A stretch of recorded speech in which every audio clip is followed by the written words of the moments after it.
don't know if I have a funny outtake for the before intro, so hopefully I come up with something for that.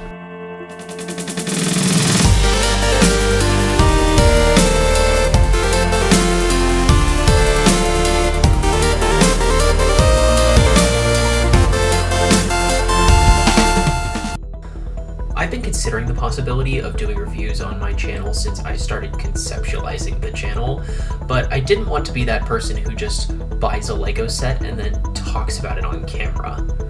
Recently, I was blessed with a bolt of inspiration when I was able to pick up the Guardians of the Galaxy 3 spaceship for a steal at Target, and I thought, why not compare this set with the previous Guardians of the Galaxy ship? So in this video, I will be both reviewing and comparing 76193, the Guardian ship from June of 21, with 76255, the new Guardian ship from April of 23. Fortunately, those names are super distinct and there will be absolutely no confusion in this video. For clarity's sake, the Guardian ship from 21 refers to the Benatar from Avengers Endgame, while the new Guardian ship refers to the Bowie from Guardians of the Galaxy 3.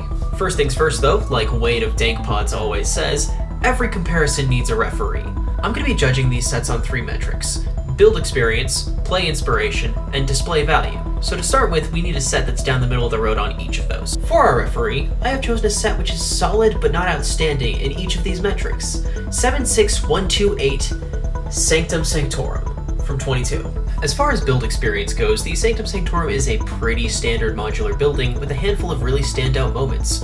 Most notably, the multiple techniques that go into creating the angled corner on the front of the facade. Combined with some well-disguised play features and a handful of unorthodox techniques used to stretch the building's vertical appearance, this is a solid 3 out of 5. The Sanctum has some pretty solid play inspiration as well, especially with the swappable portal panels that grace each of the floors.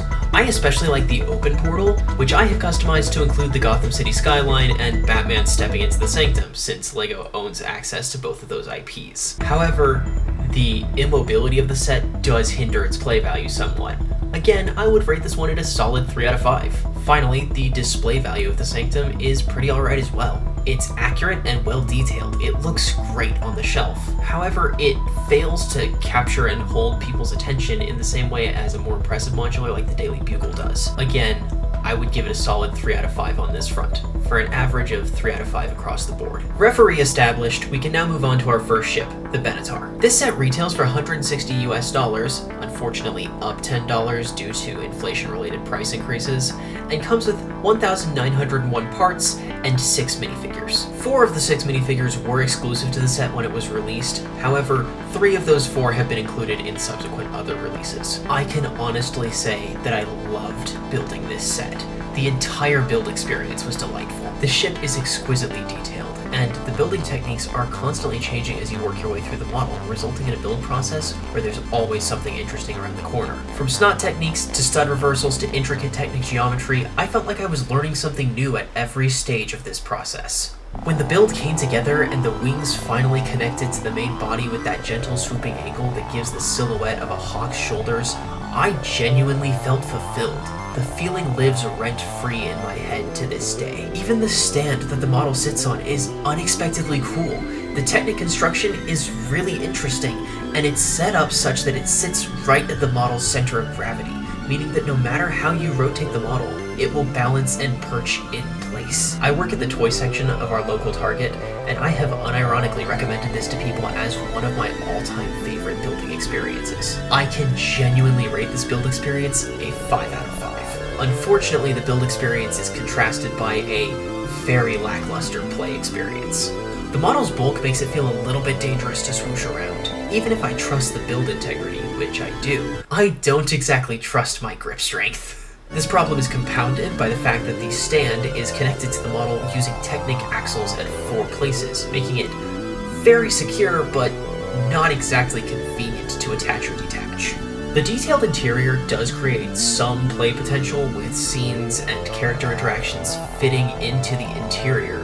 However, it doesn't save the model's ultimate lack of swooshability.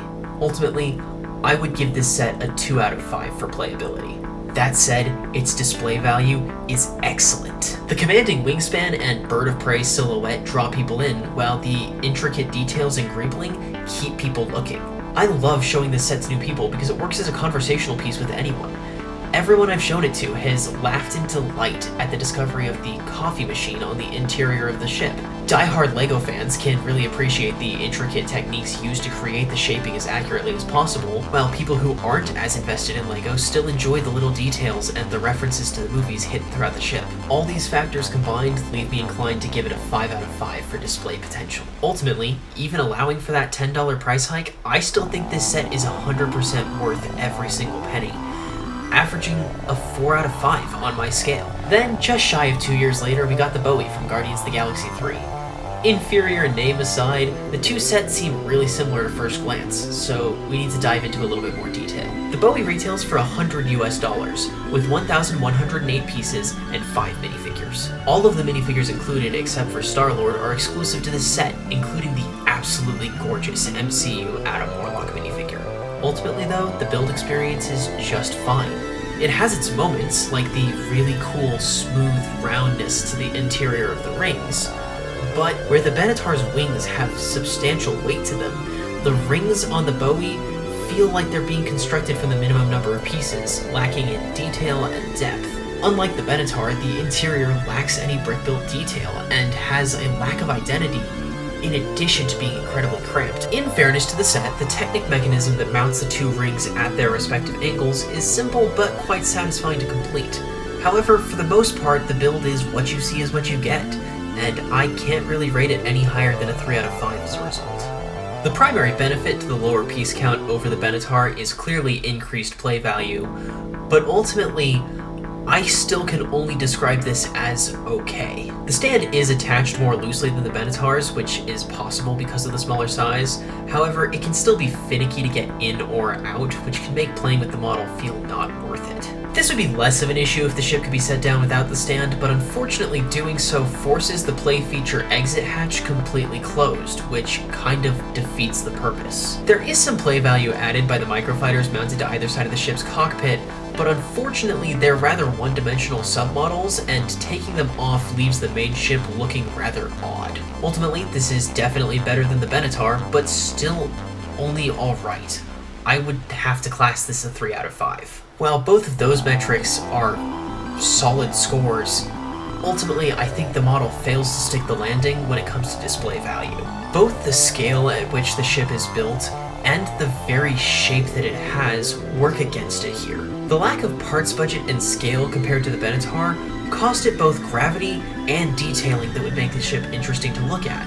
But unfortunately, its shape makes it look small compared to other LEGO ships of a similar price point. Side by side with my collection of Quinjets and the Benatar, it looks tiny. I think this is in part due to the lack of any real lateral wingspan, leading it to take up less horizontal space on the shelf. But it doesn't change the fact that the ship feels insubstantial as a result. It also doesn't help the Bowie's case that, side by side with the rotating display stand for the Benatar, its single-axis tilt base looks static and awkward. I could see this set working really well as a display piece where it was the only thing on the shelf. However, side by side with the rest of a collection, it ends up looking weird, and I can only rate it 2 out of 5 as a result. Ultimately, the Bowie doesn't score that far behind our referee at 2 2/3 out of 5 overall score. However, it does lack a little bit of needed oomph. Ultimately, I think that the 2021 Guardians ship is a clear victor over the 2023 new Guardians ship. In spite of the significantly greater price point, the Benatar impresses on every level. I would gladly pay the extra money for the more robust build and intricate detail that the set offers. That being said, I knew going into this comparison that the Benatar was one of the best LEGO sets I had ever built, period. The Bowie isn't bad value by any stretch of the imagination, and if you're a particular fan of Guardians of the Galaxy 3, this set will do well in your hands. Even if you're just a LEGO fan who's looking for something that's a little bit different, this will scratch that itch. Even though I come out with a clear favorite, I can honestly recommend both of these sets, especially considering some of the discounts that I've seen on them recently. Both of these sets are slated to retire in December of this year, so if you don't have them yet and you've been on the fence about getting them, I would encourage you to go for it. If you're feeling inspired to do so, consider doing it through my affiliate link below. It helps me out, and that money goes back into doing cool things for this channel. Even if you're not feeling inclined to pick up a pair of brightly colored LEGO spaceships, you can support the channel for free by liking the video and subscribing below. Once we hit 100 subscribers, I'm going to open and build the 2009 LEGO train, the Emerald Knight. Though I haven't decided if posting a review of that this late would be based or tacky as all get out. That about wraps up what I've got for you all today. Thank you so much for watching, and I hope to see you again soon.